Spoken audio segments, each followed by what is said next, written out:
il y a 2 facteurs qui déterminent les moments où vous avez envie de dormir ou de vous réveiller. Le premier, c'est le rythme circadien, c'est une horloge de 24 heures interne. Et l'adénosine, qui est une substance chimique qui se diffuse dans le cerveau pour créer cette envie de dormir. Est-ce que le monde appartient vraiment à ceux qui se lèvent tôt? C'est vrai qu'on glorifie souvent les personnes matinales et surtout dans la sphère du développement personnel, tant de livres préconisent de se lever à 5 heures du matin et on entend partout que les personnes qui réussissent se lèvent très tôt. Je ne suis pas en train de démentir ça, toutefois ceci ne fonctionne que pour 40% de la population. Ces personnes du matin qui aiment se réveiller très tôt et préfèrent se coucher assez tôt le soir. Mais il reste les 60% de la population qui sont constitués de 30% de couche-tard, qui préfèrent se coucher très tard le soir, voire même très tôt le matin, et se réveiller très tard le matin, voire l'après-midi. Et ensuite, nous avons les 30% restants qui sont un petit peu entre les deux. Les couche-tard, appelés également chronotypes, au-delà des préférences, sont incapables de se coucher tôt le soir. Et donc, étant obligés de se lever tôt le matin, même s'ils sont éveillés, leur cortex préfrontal, qui contrôle la pensée complexe, le raisonnement logique et les émotions, n'est pas en mesure de fonctionner correctement, car leur cerveau se trouve toujours dans un état de mi-sommeil. Mais je tiens à préciser que si vous êtes chronotype, ceci est déterminé par votre génétique. Donc si généralement vous vous réveillez le matin, vous êtes fonctionnel et vous arrivez à vous coucher le soir, puis vient le week-end ou les vacances et vous vous transformez en couche-tard, vous vous couchez très tard le soir et vous dormez toute la journée, tout ce que vous faites en fait, c'est déboussoler votre rythme circadien et vous faire énormément de mal. Donc c'est soit vous êtes génétiquement chronotype et donc malgré tous vos efforts et toutes vos tentatives, vous n'arrivez pas à vous coucher tôt le soir et ce depuis des années, ou vous ne l'êtes pas. Ce n'est pas un choix. Donc pour répondre à la question, est-ce que le monde appartient vraiment à ceux qui se lèvent tôt? Je dirais que oui. Mais ce n'est pas ce que vous croyez.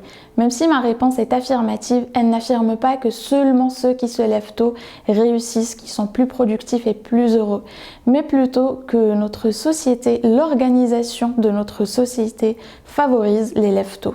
Si on prend par exemple l'organisation du travail, elle est uniquement adaptée pour les lève-tôt, ce qui pousse les couche-tard à suivre un rythme de sommeil qui ne leur est pas naturel, ce qui altère leur performance, mais aussi leur fait subir un manque de sommeil chronique qui a de graves conséquences sur leur santé, comme par exemple la dépression, le diabète, le cancer ou encore les crises cardiaques. Et en plus de ça, on les traite de fainéants et de négligents et on estime que leur rythme de sommeil est un choix, alors que la science a prouvé le contraire. Toutes les informations que je vous donne dans la vidéo d'aujourd'hui viennent de ce livre-là, Pourquoi nous dormons, du docteur Matthew Walker, et l'auteur de ce livre suggère un changement sociétal qu'il estime nécessaire pour permettre des programmes adaptés aux personnes chronotypes et non pas seulement un seul système qui n'arrange que 40% de la population.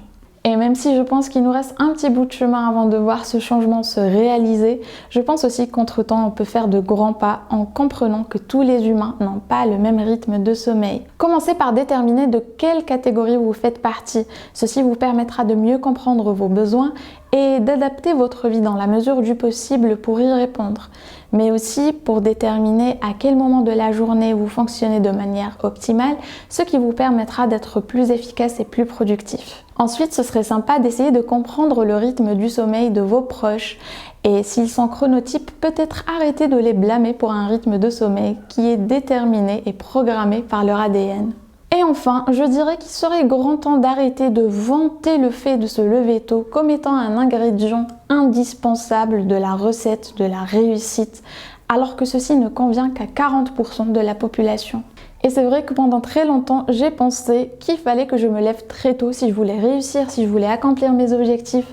Et au début, je le faisais par obligation parce que je me levais tous les jours à 5h30 pour prendre les transports à 6h30 pour me rendre à l'université.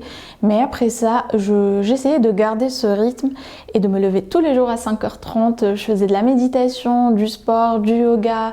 J'écrivais beaucoup à l'époque et je travaillais sur mes vidéos. Mais comme ce n'était pas naturel pour moi de me réveiller aussitôt, eh bien je n'arrivais pas à garder ce rythme pendant très longtemps. Donc je me forçais pendant 2 mois, mais ensuite je n'en pouvais pouvais plus, j'arrêtais pendant quelques mois et ensuite je reprenais.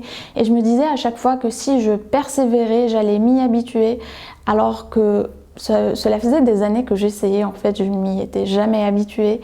Et en plus, quand je me lève à 6 h du matin, j'ai des nausées et je n'ai pas envie de faire quoi que ce soit. Et quand j'ai compris que je fais partie de ces 30% de la population en fait, qui sont entre les deux, entre les couches tard et les lève tôt, c'est-à-dire que j'aime bien me coucher entre 22 h et minuit et je n'aime pas me lever avant 7 h du matin. Mais en même temps, si je dors après 9 h du matin, eh bien je ne vais pas me sentir bien, je vais avoir la tête dans les nuages pendant toute la journée. Et donc aujourd'hui, je n'essaye plus de me forcer à suivre un rythme qui n'est pas le mien. Et croyez-moi, je m'en porte beaucoup mieux.